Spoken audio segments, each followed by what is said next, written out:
Namaskaram and a very, very good evening, all of you. How is your Wednesday treating you, or how are you treating your Wednesday? Welcome to episode number 3 of the Hindu editorial.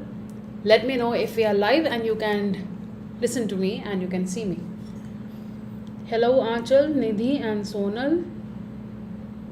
Hi, Shipra.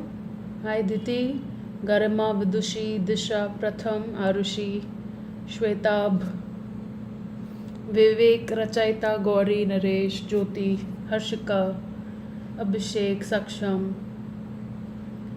Are we live?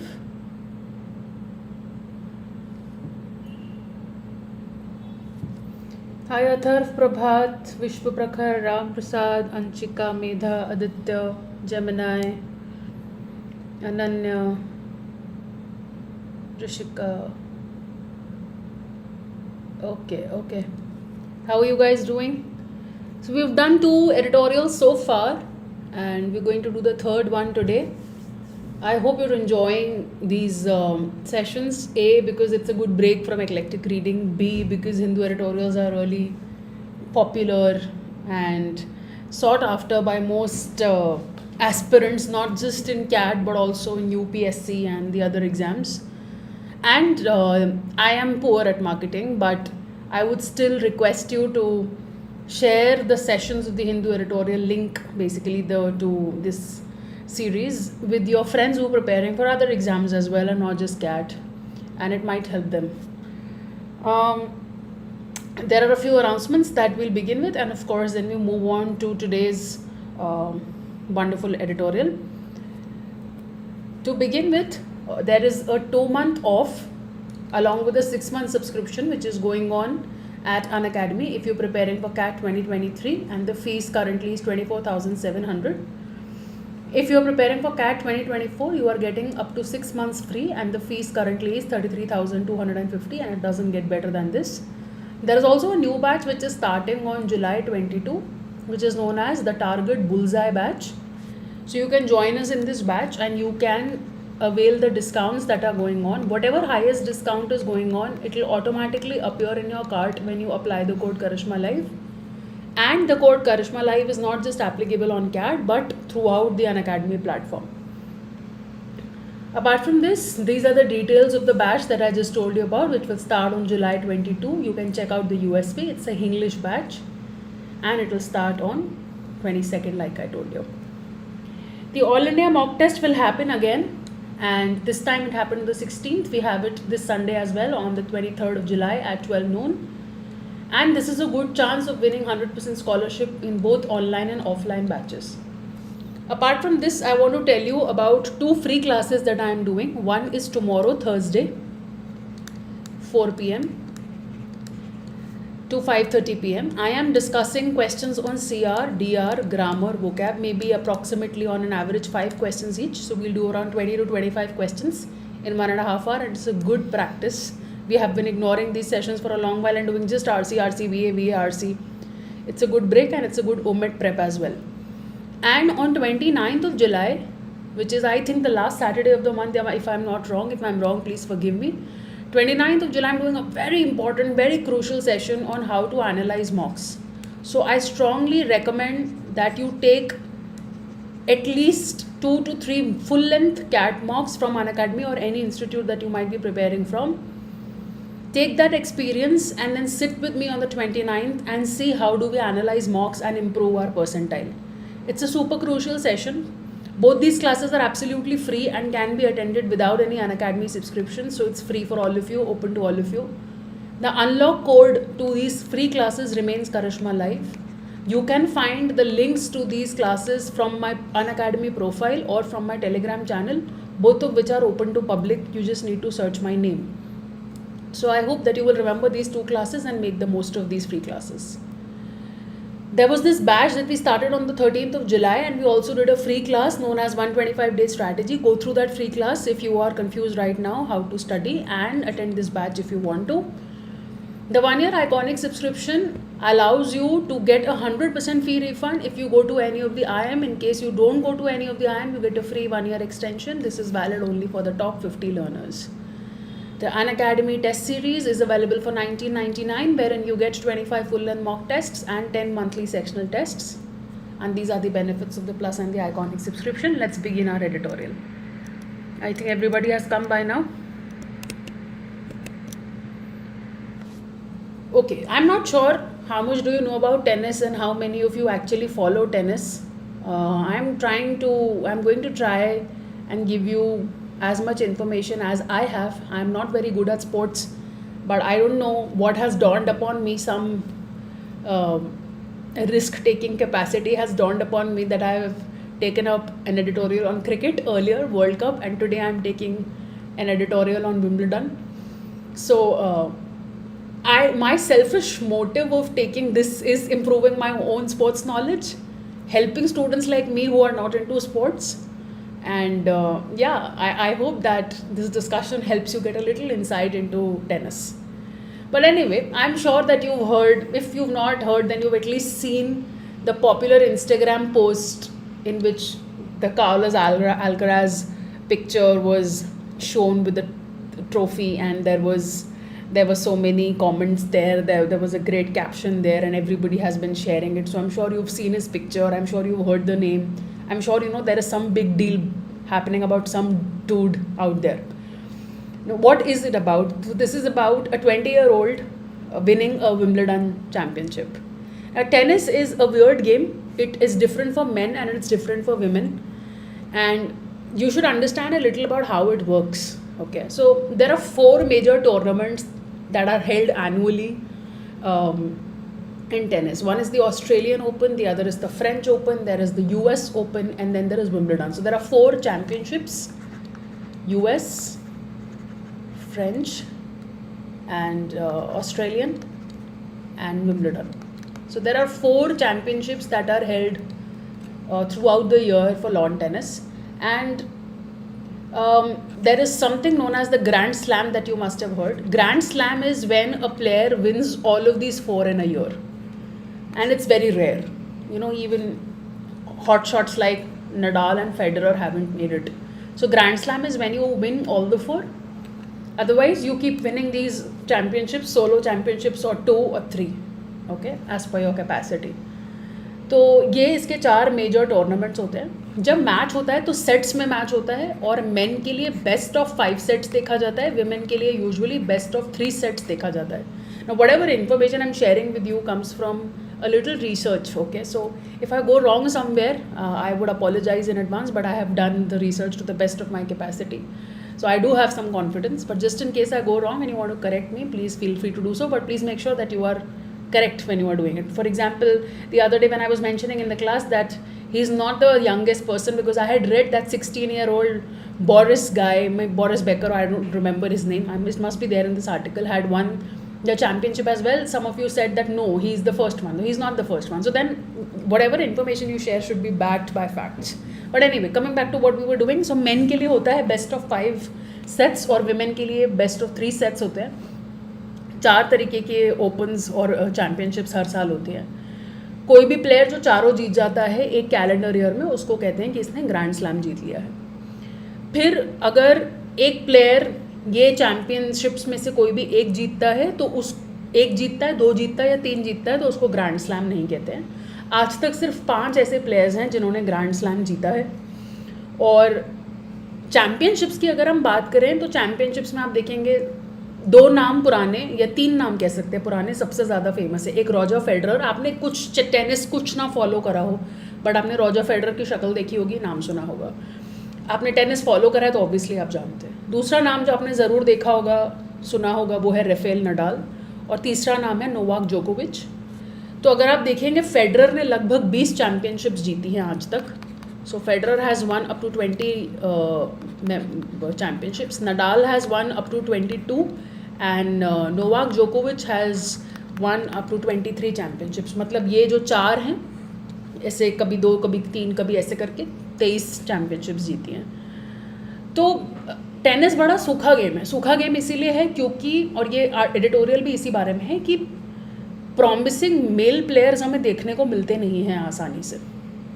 और क्योंकि हमें promising players देखने को नहीं मिलते हैं तो ये एक ड्राई गेम बन जाता है और लोग वेट ही करते रहते हैं कि नया टैलेंट आएगा, नया टैलेंट आएगा, लेकिन नया टैलेंट आया नहीं है. तो कार्लस का आना is like a breath of fresh air and it looks very promising, and therefore people are having a lot of expectations from him ki maybe he's the one who will now be another name. Otherwise Novak Djokovic has been just winning and winning and winning hands down every other tournament. Federer has retired, Nadal got injured, they're also a little older now, so you don't really have multiple players, you do not have a good competition, the matches don't get interesting. Women's tennis में और बुरा हाल है. आपने कुछ ही गिने चुने नाम सुने होंगे. Williams sisters, of course, Venus Williams, Serena Williams, they are also, I don't think they're playing much these days. When I was a child, there was a very famous name known as Maria Sharapova. I don't know about you guys whether you heard, but I remember playing a truth and dare game in 12th standard picnic in the bus on our way to Jaipur, and every boy of my class was crazy about Maria Sharapova, and yeah, she was a very popular player back then, but again, that's not a happening name these days. तो women's tennis, men's tennis थोड़ा सूखा dry game है as compared to the other games like football and cricket where you keep seeing a lot of talent every year, fresh talent every year. तो ये editorial भी वही कहता है. इसके अलावा मैंने आपको 5 sets और 3 sets ऑलरेडी बता दिया. 2 players और बीच में हमें नाम सुनने को मिला था. एक था डोमिनिक थीम और एक था डैनियल मेडवेडेव.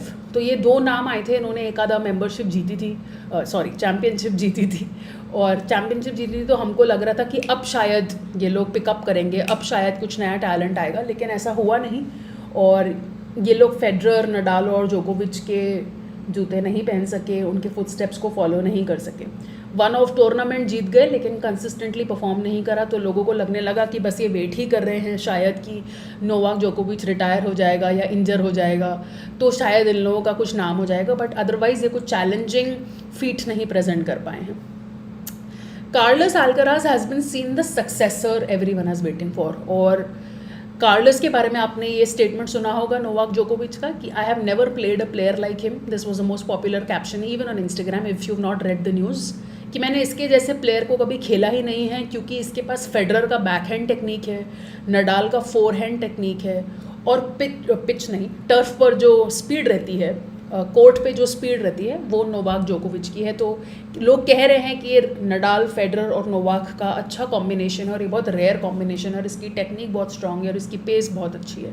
तो लोगों को लग रहा है कि he is the next big thing in tennis. And most importantly, he is your age or maybe younger to you. He's 20. He's just 20.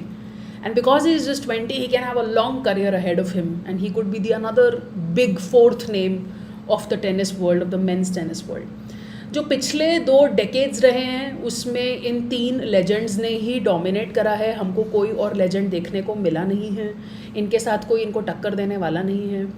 Wimbledon final जब हो रहा था इस बार तो जोकोविच ने पहला सेट जीत लिया था, तो लोगों को लगा कि जोकोविच अब पहला सेट जीत गया है तो हमेशा की तरह चैम्पियनशिप भी मार ले जाएगा, क्योंकि यूजुअली वो ऐसा ही करता है. लेकिन अल्काराज बाउंस्ड बैक और everybody was pretty sure that जोकोविच will win, but Alcaraz make a great comeback, and when he made the comeback he won the entire tournament. Alcaraz की जो जीत है, जो विन है, वो वन ऑफ अचीवमेंट नहीं है. उसने लेजेंड्स के साथ खेला है और उनको डिथ्रोन करने की कोशिश कर रहा है. उसने नोवाक को टक्कर दी है, तो वो ऐसे वेट नहीं कर रहा है कि तुम रिटायर हो जाओ या तुम इंजर हो जाओ तो मैं अपना नाम बनाऊंगा. So he is a promising player.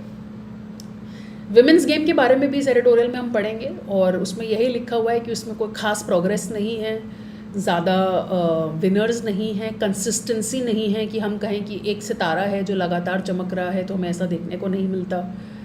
Serena Williams retire हो गई है, वीनस विलियम्स खेलती नहीं है, मारिया शारापोवा बहुत पुराना नाम है. तो ऐसे बड़े नाम हमें देखने को नहीं मिलते हैं. इनफैक्ट विंबलडन में विमेन सिंगल्स का जो फाइनल हुआ है उसमें जो जीतने वाले लोग हैं उनकी कोई अच्छी रैंकिंग भी नहीं है, वर्ल्ड रैंकिंग भी नहीं है, वो अनसीटेड है. तो अगर आप देखेंगे the editorial is basically about how there is a promising player in the world of tennis in the name of Carlos Alcaraz. I hope अब आपको इसका पीछे का कच्चा चिट्ठा समझ आ गया है और अब हमें पढ़ने में आसानी होगी और हम इसे फटाफट निपटा सकते हैं. One of sports' eternal qualities is its uncanny knack of replenishing itself. The old gives way to the new, and the past yields place to the future. तो स्पोर्ट की एक एटर्नल क्वालिटी यानी परमानेंट क्वालिटी होती है, उसका uncanny NAAC, uncanny का मतलब होता है स्ट्रेंज और नैक का मतलब होता है टैलेंट या ट्रिक, कि स्पोर्ट्स में एक अजीब सी ट्रिक होती है, एक अजीब सा टैलेंट होता है खुद को वापस भर देने का। Replenish is to fill again, ठीक है, पुनर्भरण, ओके, आप दोबारा खुद को भर सकते हैं, रिपेयर कर सकते हैं। तो स्पोर्ट्स की क्वालिटी है कि वो खुद को लगातार रिप्लेनिश करता रहता है, एक जाएगा, दूसरा आएगा, दूसरा जाएगा, तीसरा आएगा, तीसरा जाएगा, चौथा आएगा, it just keeps on replenishing itself. You know names of so many legends from the sports world in every sport out there. The old gives way to the new, तो पुराना हट जाता है और नए को जगह मिलती है। The past yields place to the future, yield का मतलब प्रोड्यूस भी होता है, यील्ड का मतलब टू गिव अप भी होता है। तो यहाँ पर गिव अप वाला सेंस ज़्यादा फिट करता है कि पास्ट ने फ्यूचर को जगह दी है।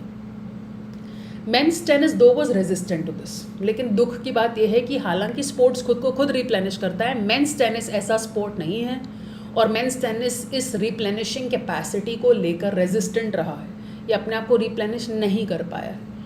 वेर एवरी न्यू डॉन, जहाँ पे हर नया सवेरा, जैसे कि डोमिनिक थीम जो मैंने आपको ये बताया और डैनियल मेडवेडेव जो कि मैंने आपको ये बताया, इन्होंने यूएस ओपन विक्ट्रीज दिखाई थी 2020 में, 2021 में। दुनिया वाले खुश हो गए कि अरे वाह वाह वाह, हमारे पास नए प्लेयर्स आ गए हैं, अब मज़ा आएगा क्योंकि we have new players now.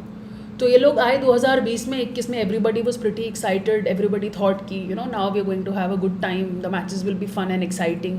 लेकिन actually they ended up being a false hope, क्योंकि उन्होंने वन ऑफ विक्ट्रीज दिखाई और उसके बाद ये कंसिस्टेंटली नहीं खेल पाए अगेंस्ट द चैम्पियंस। तो क्योंकि यहाँ पर हर नया सवेरा प्रॉमिस करता है और फिर उसके बाद वो फॉल्स होप निकलता है, इसीलिए स्पोर्ट्स की ये जो कैपेसिटी है खुद को रिप्लेनिश करने की, उसके प्रति मेंस टेनिस रेजिस्टेंट है। इतना समझ आ गया।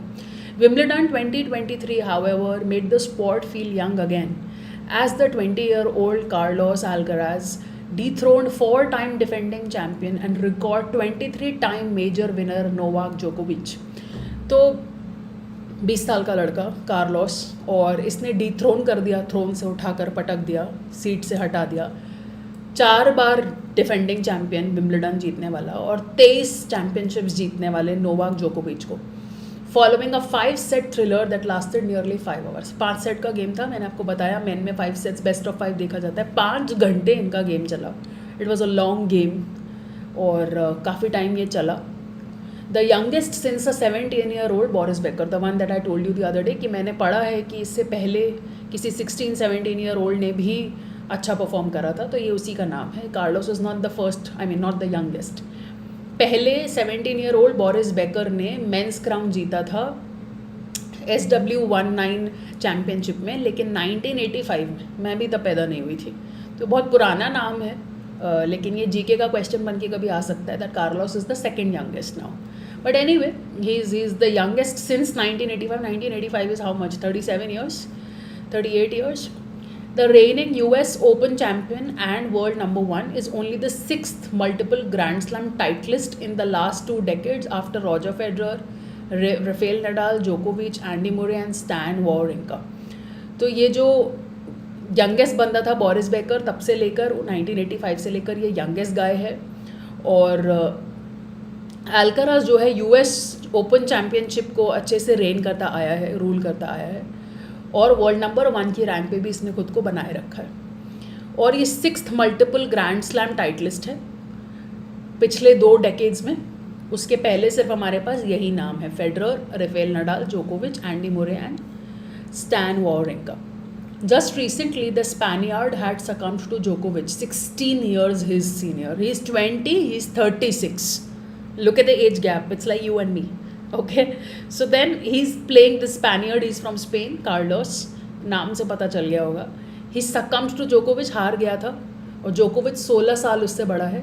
फ्रेंच ओपन सेमीफाइनल्स जब हो रहे थे तो लग रहा था कि फ्रेंच ओपन में अच्छा परफॉर्म करेगा, लेकिन सेमीफाइनल्स में हार गया था क्योंकि उसको stress induced full body cramps हो गए थे और वो खेल ही नहीं पाया। On Sunday after he lost the first set and was a set point down in the second, Alcaraz's odds nosedived. Sunday को फर्स्ट सेट हार गया था विंबलडन में, और सेकेंड मैच में भी सेट पॉइंट डाउन था, तो फिर अल्कराज के जो ऑड्स थे जीतने के और हमारी जो उम्मीद थी उससे वो नोज डाइव हो गई। नोज डाइव कह सकते हैं, प्लमेट कह सकते हैं, फॉल कह सकते हैं, डिक्लाइन कह सकते हैं, ठीक है। Nose dive is basically to fall quickly, नाक के बल डाइव करोगे तो कैसा होगा। द सर्ब, सो जोकोविच is a Serbian. The SERB had just lost 329 में से 6 मैचेस, मतलब आप विक्ट्री की हद देखिए। 329 कंप्लीटेड बेस्ट ऑफ 5 सेट्स खेले हैं नोवाक जोकोविच ने और हारा है सिर्फ 6। 323 मैचेस में नहीं हारा है, जीता है। In which he had won the first set and just one of 272 in which he had won the opening 2। तो इसका एक रिकॉर्ड है एक तरीके का कि इसने हमेशा फर्स्ट सेट जीता है 329 में से 323 टाइम्स, और 1 ऑफ 272 में ही सिर्फ ये हारा है। अदरवाइज ये शुरू के ओपनिंग 2 सेट्स भी जीत लेता है और एक बार जीत लेता है तो फिर मैच इसी का हो जाता है। लेकिन अल्कराज ने ये ट्रेंड तोड़ा, ठीक है। ये turned it around with a nerveless display of audacious shot making to usher in the new order. मैंने आपको क्लास में पहले बताया था कि ऑडेशियस ब्रेजननेस के लिए भी यूज़ होता है, जब आप बदतमीज़ी वाला करेज दिखाते हैं, जुर्रत जिसे हम कहते हैं। लेकिन स्पोर्ट्स में ऑडेशियस तारीफ के लिए भी यूज़ होता है। क्रिकेट में भी हम कहते हैं audacious attempt at the boundary, यहाँ पे भी ऑडेशियस शॉट मेकिंग लिखा है। तो audacious is basically brave, nerveless is also brave, dauntless भी कह सकते हैं। Brave display of audacious shot making to usher in the new order, यानी to bring in the new order. तो वही है, ये न्यू डॉन वाली जो बात है वही यहाँ पर रिपीटेड है एक तरह से, ठीक। There was however one tradition in the men's game that Alcaraz kept up. लेकिन गेम की एक ट्रेडिशन थी मेंस गेम की जिसके साथ अल्कराज ने जिसको बरकरार रखा। Ever since Federer won his first major at Wimbledon 2003, prodigiously talented players have toppled the established rather than wait for a void to slip into। तो एक ट्रेडिशन जो इसने बरकरार रखी वो क्या थी कि जब फेडरर जीता था अपना फर्स्ट मेजर विंबलडन में 2003 में, आज से 20 साल पहले, तो टैलेंटेड प्लेयर जैसे फेडरर, नडाल और नोवाक ने वेट नहीं किया था कि एक वॉइड बन जाए, कोई रिटायर हो जाए, कोई स्लिप हो जाए, कोई इंजर हो जाए, कोई खेलना बंद कर दे, किसी का फॉर्म खराब हो जाए तो हम घुस जाएंगे। इन लोगों ने एक्चुअली लेजेंड्स को डिफीट करके अपनी जगह बनाई थी, तभी इनका इतना नाम है। बट इनका ही नाम चलता रहता था, सब लोग Nadal Federer, Nadal Federer, Nadal Federer, यही चलता रहता था। उनके रिटायरमेंट के टाइम पे भी हम यही सुनने को मिलता था। बट इन्होंने वेट नहीं करा था कि एक वॉइड बन जाएगा तो हम उसमें घुस जाएंगे। नडाल ने फेडरर को आउस्ट करा था 2008 में विंबलडन जीत के। जोकोविच ने नडाल और फेडरर दोनों को बाहर किया across surfaces for a good part of the last decade. तो फेडरर के को साइड करके नडाल ने जगह बनाई थी, नडाल और फेडरर दोनों को साइड करके जोकोविच ने जगह बनाई थी। तो जब आप स्टॉलवर्ड्स के साथ खेल रहे हैं, आप लेजेंड्स के साथ खेल रहे हैं और फिर आप उन्हें साइड करते हैं तो असली टैलेंट आता है। वो रिटायर हो जाए और फिर आप ऊपर आ जाएं तो कौन सी बड़ी बात है। Across surfaces for a good part of the last decade, Alcaraz has embarked on a similar path to first fell his predecessors. यहाँ पे फेल फॉल का पास्ट टेंस नहीं है, यहाँ पे फेल का मतलब है कट डाउन, ट्री वाला। प्रेजेंट टेंस में सेंटेंस लिखा है, देखो, टू फर्स्ट फेल। अगर पास्ट टेंस होता तो टू फर्स्ट नहीं लिख सकते थे। To first cut down his predecessors ancestors and carve out a niche for himself before supplanting them to become the next leader.